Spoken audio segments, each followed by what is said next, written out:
Hola amigos, ¿se imaginan poder tener experiencia de producir tus propios alimentos, construir tu propia casa, poder vivir en comunidad, vivir en el campo?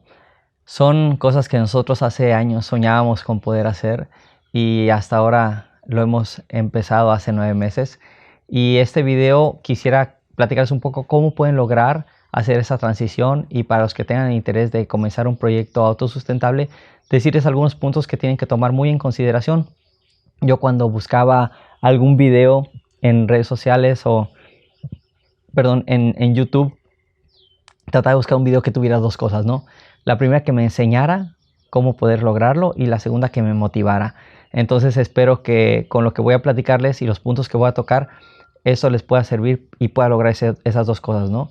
Que les pueda motivar y que les pueda ayudar a encontrar la información que les pueda servir para poder comenzar a dar este paso de poder ser más autónomo, más autosuficiente y estar en una vida que esté más en armonía con la naturaleza. Primer punto, si quieren hacer un proyecto de este tipo, tiene que haber un común acuerdo familiar. Si yo vivo con mi esposa, con mis hijos, y tengo el sueño de irme a vivir al campo y a ellos no les gusta, tengo que parar.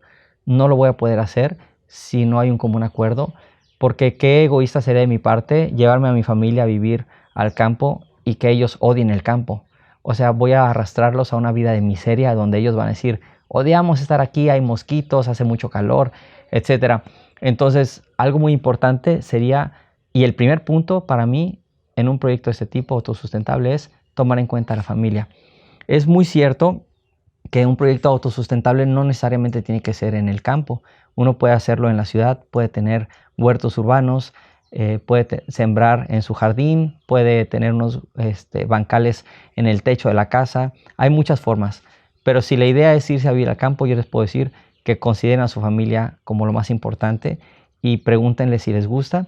Lo que yo hice en mi caso fue que poco a poco fui poniéndole videos a mi esposa de gente que se había ido al campo, de personas que habían tenido la experiencia de poder comenzar un proyecto autosustentable, las ventajas que había traído sus vidas, el cambio que habían hecho. Y a mi esposa ya le gustaba un poco todo eso, pero el ver los videos y otras cosas ayuda bastante. Entonces, si en nuestra familia no hay ese deseo, podemos poco a poco introducir la experiencia de otras personas para que ellos vean que es algo que se puede lograr, que no es tan difícil y que puede tener muchas ventajas al final de cuentas cuando se tiene un proyecto y una vida en el campo, aunque ahorita hablaré de los pros y contras, ¿no? Pero entonces lo primero es eso, tomar en cuenta a la familia. La otra cosa, el siguiente punto sería aprender cosas básicas. Antes de comenzar un proyecto, sería bueno aprender cosas básicas de, por ejemplo, cómo sembrar, cómo tal vez criar gallinas, abejas. Y digo básico porque eso nos va a dar una idea. La verdad es que la teoría la pueden tener muchos, pero la práctica solamente se va a hacer así, haciéndolo. Entonces, cuando menos tener una idea básica de cómo se manejan los animales, cómo se maneja un huerto. Si vamos a hacer bioconstrucción, bueno, cuáles son los principios de la bioconstrucción, y asesorarnos bien, porque si lo hacemos pensando que vamos a inventar el hilo negro, vamos a darnos topes con la pared y vamos a gastar más dinero y vamos a gastar mucho esfuerzo y nos vamos a poder frustrar. Entonces es muy importante que al comenzar un proyecto autosustentable tengamos muy en cuenta el conocimiento. Si podemos invertir en algún taller, en algún certificado, si podemos visitar comunidades que ya tengan un proyecto autosustentable, eso es lo ideal. Nosotros hicimos todo eso. Yo empecé viendo muchos videos en YouTube, motivándome ahí. De ahí tomé talleres, tomé un certificado de permacultura en Guanajuato con mis amigos de Rancho Uja, Gerardo y Pepo. Y después me he estado asesorando con muchas otras personas, como por ejemplo Salvador de Igluco Colo. Y gracias a esas asesorías, a los tips que he recibido de ellos, he podido visitar comunidades como Sututja, que es una comunidad autosustentable en la selva de Sotuta, en Yucatán, y ver cómo viven ellos y preguntarles. Eso es sumamente importante para comenzar un proyecto de ese tipo. Contar con el apoyo y la asesoría de personas que ya lo han hecho. Si yo lo quiero hacer solo, sin asesoría y pensando que lo voy a lograr, seguramente lo puedo hacer, pero me voy a evitar muchos problemas y muchas dificultades si me asesoro previamente con personas que ya lo hayan logrado. Entonces yo les recomendaría invertir un poquito de tiempo. Si no tienen dinero y dicen, bueno, es que yo no puedo pagar un taller o no puedo pagar un certificado o algo así, hay mucha información en internet, en YouTube y en muchos otros lados. El que no quiera hacer algo ahorita o aprender algo ahorita es porque no quiere, porque los recursos existen y hay muchas personas como yo que comparten de lo poco o mucho que lleguen a saber en cuanto a estos temas de autosustentabilidad. Entonces, ese es un punto muy importante. Otra forma de también poder aprender cómo poder lograr un proyecto autosustentable sería participando en algún voluntariado. Hay muchos proyectos que solicitan personas que tengan el deseo de participar por un par de semanas o un par de meses o más meses o varios meses, prestando servicio, tal vez trabajando 5 horas diarias o menos o más, pero por ahí anda. Y ellos pueden proporcionarles hospedaje y alimento a cambio de esa mano de obra que ustedes dan. Es sumamente bueno para quienes tengan la posibilidad de participar en un voluntariado, porque les va a dar la base de la práctica, que es lo más importante en un proyecto de este tipo. La teoría es importante, pero sin la práctica no nos va a servir de mucho. Entonces, si alguien tiene la oportunidad de hacer un voluntariado, yo le invitaría a que no lo pensara 2 veces y lo hiciera. Yo en mi caso particular no lo pude hacer porque la verdad es que para hacer un voluntariado se requería de mucho tiempo y yo tengo familia y trabajaba y todo, entonces el trabajo y la familia me lo impedía, pero si eres alguien que está soltero o soltera y tienes la posibilidad de hacerlo, definitivamente sería una gran inversión de tiempo el poder participar en un voluntariado en alguna comunidad autosustentable. Nosotros más adelante, ya que tengamos más infraestructura, vamos a comenzar también con voluntariados para que las personas que deseen participar aquí lo puedan hacer y puedan aprender. Ok, ahora quisiera comentarles un poquito en cuanto a los pros y contras de hacer un proyecto autosustentable si se va a hacer en comunidad. Nosotros decidimos hacer este proyecto en comunidad, donde no solamente participara mi esposa y mis hijos. Esta decisión la tomamos porque yo siempre he creído mucho en la sinergia, en que 2 personas pueden lograr muchas cosas, 3 más, 4, 5 y así, ¿no? Y a veces pensamos que 1 más 1 es 2, bueno, pero la sinergia nos enseña que 1 más 1 pueden ser 3, 4 o 5. Entonces, el sumar las capacidades, la creatividad y los deseos y el entusiasmo de más personas en un proyecto de este tipo, sentí que nos iba a dar un mejor resultado y hasta ahorita así ha sido, ¿eh? Ha sido una gran experiencia. Los contras de participar o hacer este tipo de proyectos en comunidad podrían ser que hay que salir de la zona de confort. Entonces, no es fácil a veces convivir con personas que, aunque tengan el mismo propósito, tengan ideas distintas. Ahí va a haber particularidades. Por ejemplo, supongamos que alguien es muy religioso, está muy apegado a su religión y de repente hace una comunidad e invita a algunas personas y esas personas, por ejemplo, no creen en Dios y tal vez esta persona no consume alcohol y las demás personas sí, y fuman y cosas así. Entonces tienes que pensar en eso. Si vas a hacer un proyecto autosustentable en comunidad, tienes que ver muchos puntos que las personas con las que tú vas a formar esa comunidad puedan ser acordes a tus principios, ideales, etcétera, ¿no? Entonces, no siempre es fácil porque además de esto, hacer algo en comunidad implica salir, como les decía, de nuestra zona de confort. Voy a tener que escuchar opiniones diferentes a las mías, voy a tener que escuchar ideas que tal vez no me parezcan del todo y yo creo que mi idea es la mejor, pero aquí viene las partes que están, ya dije los contras, pero ahora el pro, la parte positiva de hacer esto en comunidad, para nosotros ha sido que al salir de esa zona de confort, te permite o te obliga tal vez a esforzarte más por ser una persona más incluyente, ser una persona más abierta a las ideas de los demás, tener más empatía por otras personas. Nosotros todas las mañanas nos levantamos y cuando ya estamos juntos desayunando, nos ponemos a platicar y decimos cómo estamos hoy, cada uno. Y calificamos del 1 al 10 cómo nos sentimos en ese día. Entonces a veces yo me siento de un 8 o de un 9, quiere decir que ando bien animado para trabajar, para realizar las labores y los proyectos personales que yo tenga.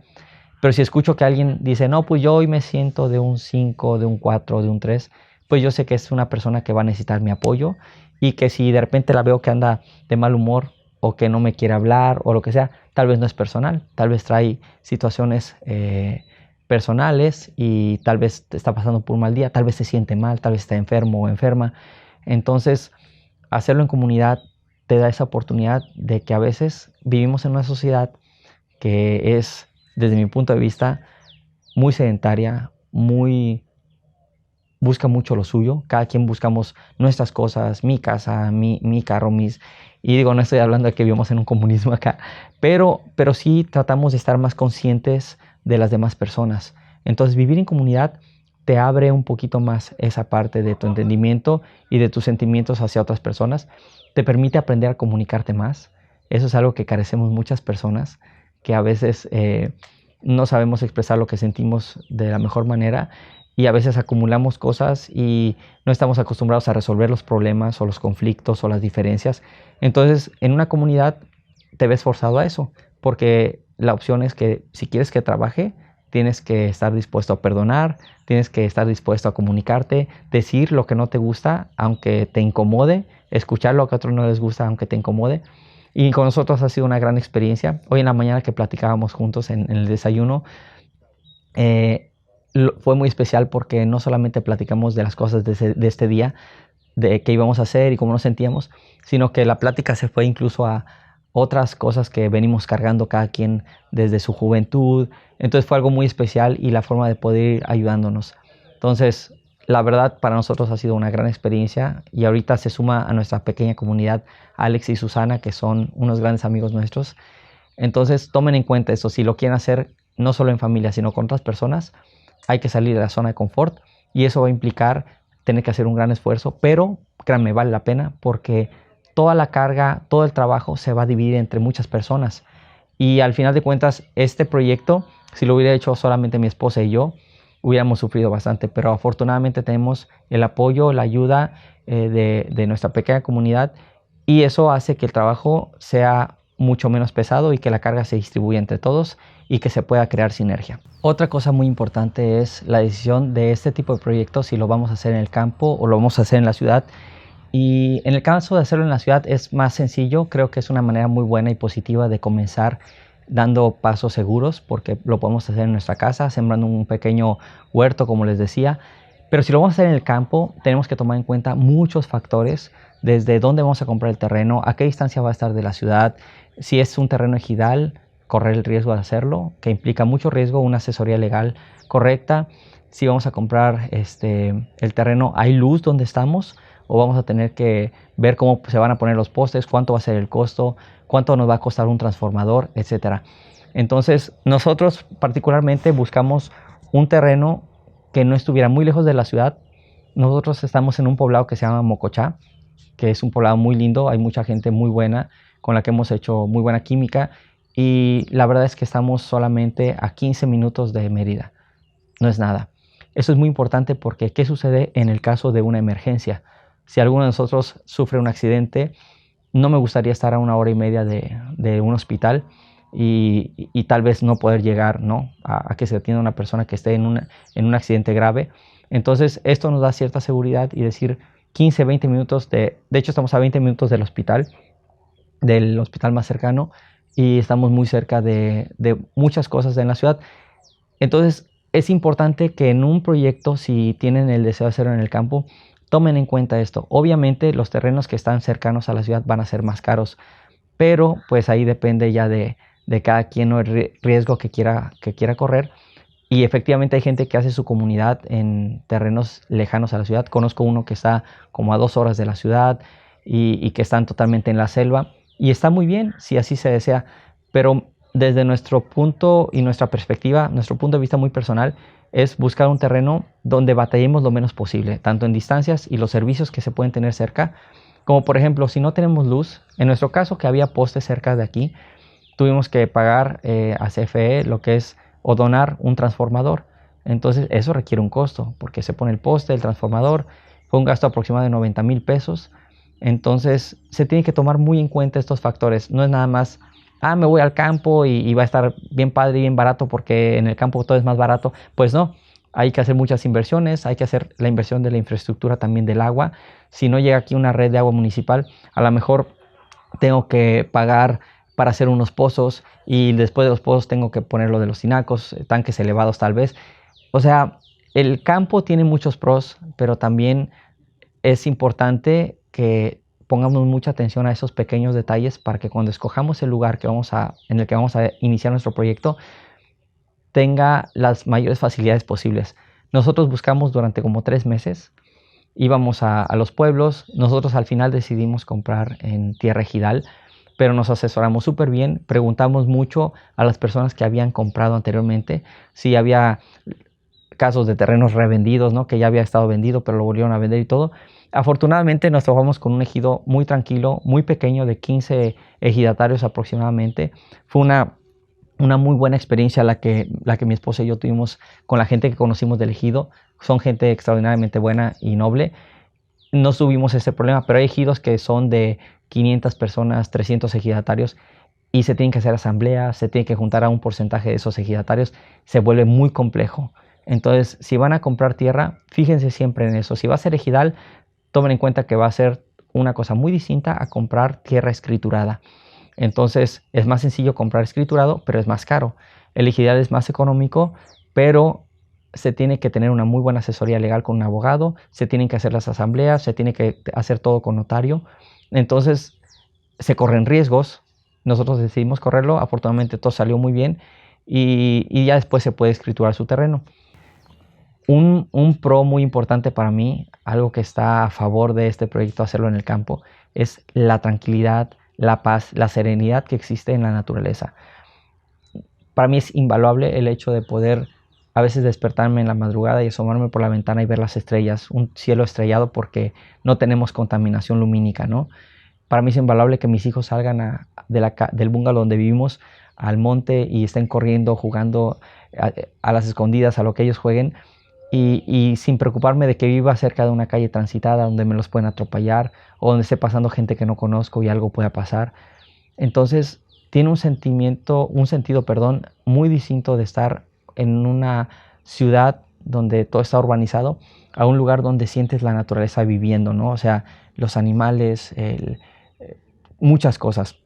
Sí les puedo decir que si no les gustan los insectos y eso, es difícil, es toda una aventura. Cuando nosotros llegamos acá, recuerdo que mi esposa al principio, Carito, gritaba un buen de veces así como, Teo, Teo, córrele, una araña. Me siento súper arrepentido de haber hecho esto, pero varias veces maté arañas porque por miedo, por tonto, por desconocimiento, porque pensaba que las arañas nos iban a picar y que eran venenosas, porque algunas son grandes. Mi esposa tiene el bungalow lleno de macetas y plantas, incluso colgantes, y nos enteramos que a las arañas les encantan las macetitas para vivir. Y al principio las matábamos, pero descubrimos que las arañas se comen a las cucarachas, a muchos insectos que pues a lo mejor sí son más desagradables para nosotros, y que realmente no teníamos por qué matarlas. Y ahorita incluso me cuesta mucho trabajo, inclusive si veo un alacrán no quiero matarlo, porque también aprendí que los alacranes nos tienen mucho miedo, no buscan confrontación con el humano, no somos su presa. Al contrario, creo que nos han de ver como un posible depredador o un riesgo para ellos. Y he aprendido que si se va a hacer un proyecto en el campo, tenemos que entender que hay una fauna, que hay animales que ya viven aquí y que debemos respetar en la mayor medida de lo posible, que ellos ya están acá. Y nos vamos a dar cuenta que al final de cuentas no son nuestros enemigos, no nos van a hacer daño, si sabemos manejarlo o no. Pero bueno, esa es una cosa que alguien puede ver como un punto en contra de hacer un proyecto como este en el campo, que vamos a tener que convivir con animales y con insectos que a lo mejor nos puedan dar al principio miedo, pero ahorita ya mi esposa y mis hijos ya están súper acostumbrados y yo también, pero es importante tomarlo en cuenta. El punto de la bioconstrucción es muy importante. Un proyecto como este tipo, autosustentable, pues obviamente queremos dejar la menor huella ecológica en donde estemos, es decir, contaminar lo menos posible. Y una muy buena opción para esto es que si vamos a comenzarlo y vamos a construir nuestra casa, pues sea con materiales que sean nobles con la naturaleza. Perdón. O que si vamos a usar materiales como cemento sean en la menor medida posible. La bioconstrucción, en este caso nosotros elegimos la técnica de superadobe porque a mí me pareció muy atractiva. Yo me dediqué mucho tiempo a la construcción y aprendí muchas cosas y sentí que la técnica de superadobe era la más indicada para nosotros. Pero quiero decirles que este tipo de técnicas no son como a veces escuchamos. La otra vez vi un video donde hablaban de las técnicas de bioconstrucción y decían Por ejemplo, este video que vi en YouTube que se hizo viral, ¿no? Que decía, casas de super adobe, construye tu casa por solo $1,000. Y dije, ¿qué? $20,000. Dije, ¿dónde? O sea, es imposible. Y yo se los digo porque ahorita voy a decir más o menos los costos, pero hay que comprar cemento, hay que comprar cal, hay que comprar muchas cosas, hay que comprar una revolvedora, hay que comprar herramienta. Si no lo voy a hacer todo yo solo, pues a lo mejor voy a tener que pagarle a alguien para que me esté ayudando, a 3, 4 trabajadores. Al final, desde mi propia experiencia, es un mito que las casas de superadobe son súper económicas, pero es una realidad que sale mucho más barato que una casa tradicional. En Mérida, aproximadamente el metro cuadrado de construcción ha de estar en $7,000 más o menos el metro cuadrado, y de ahí para arriba. Y más si tiene acabados muy caros, la casa se va a ir encareciendo. Pero está más o menos en esa, de $7,000 el metro cuadrado. Una casa de superadobe puede estar en $4,000 o $3,500 el metro cuadrado, según el estudio que yo saqué de costo de material y mano de obra, de acuerdo a lo que yo ya he hecho. Entonces, en mi experiencia personal, así ha sido. Entonces, no es tan barato como yo pensé. En algunos lugares escuchaba que decían $800, $1,800, $2,000 el metro cuadrado. Y si es real, todo depende. Si yo tengo a mi familia y nosotros estamos construyéndola solo sin ayuda, seguramente yo podría llegar a los $2,000, $2,500 el metro cuadrado. Pero en mi caso, pues mi esposa a veces no me puede ayudar, o mis hijos, y al principio sí empecé solo, entonces tuve que contratar a personas de aquí del pueblo que me estuvieran ayudando. Pero es importante eso. La bioconstrucción es cierto, es muy noble, es muy buena, pero no lo vayan a hacer si no están asesorados. Yo ya me dedicaba a la construcción, eso me ayudó mucho.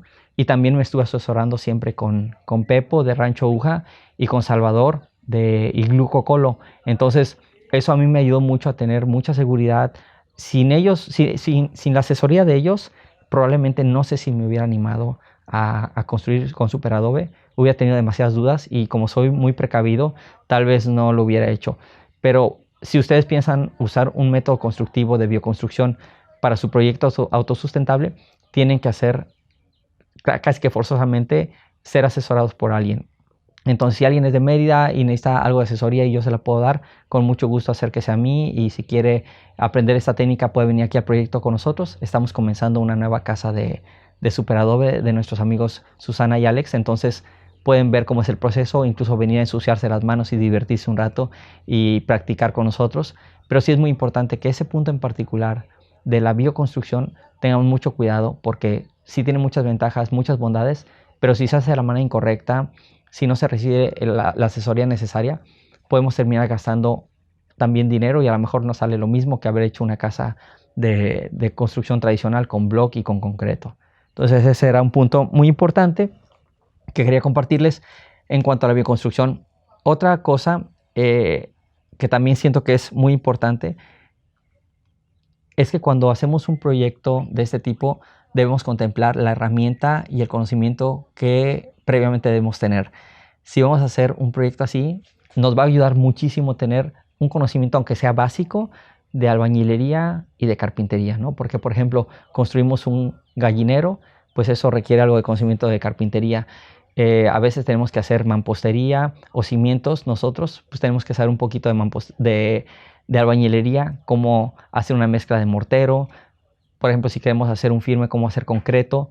Entonces tenemos que tener ciertos conocimientos básicos de esto y la herramienta, que es algo que a lo mejor muchos no contemplan a la hora de hacer un proyecto así, que no solamente es el gasto de la infraestructura, sino que si lo vamos a hacer nosotros, para que sea más económico, vamos a requerir tener, por ejemplo, aquí nosotros tenemos diferentes herramientas como por ejemplo carretillas, palas, picos, rastrillos, mangueras. Tenemos muchas herramientas de carpintería, tenemos una revolvedora. Entonces tenemos muchísima herramienta que nos va a facilitar y eso es parte de la inversión. Entonces, hacer un proyecto en el campo va a ser más factible aprender a tener estas nociones básicas de carpintería, de albañilería, de bioconstrucción, y no se diga de la parte súper importante que es conocer, como les decía, cuando menos de cómo hacer huertos, de cómo hacer el manejo de animales, porque bueno, si no tenemos estas bases, no que no lo podamos lograr, pero vamos a tener muchos errores y se nos va a ir dificultando. Pero bueno, ese es otro punto. Entonces, seamos prudentes y sabios, y si vamos a hacer un proyecto así, los puntos que les dije, ¿no? Tomar en cuenta nuestra familia, tomar en cuenta nuestro presupuesto, estar consciente del trabajo que va a implicar, invertir en nuestro conocimiento, ya sea de manera económica o con nuestro tiempo, tomar en cuenta las bondades que son hacer esto en comunidad o hacerlo de manera individual o en familia. Todos esos puntos son muy importantes. Yo les invito a que los que estén con este deseo, y con esto termino este video,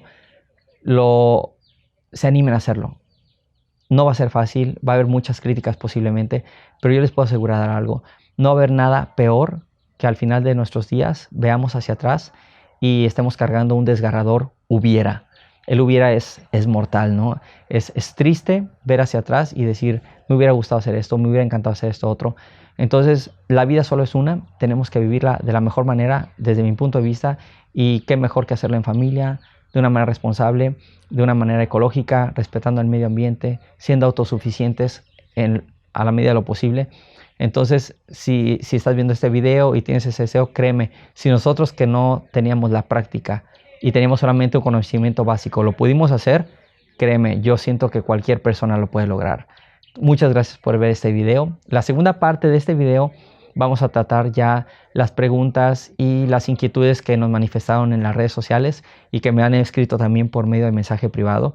Y ahí vamos a tratar más todo lo que tenga que ver tal vez con algo de costos y así.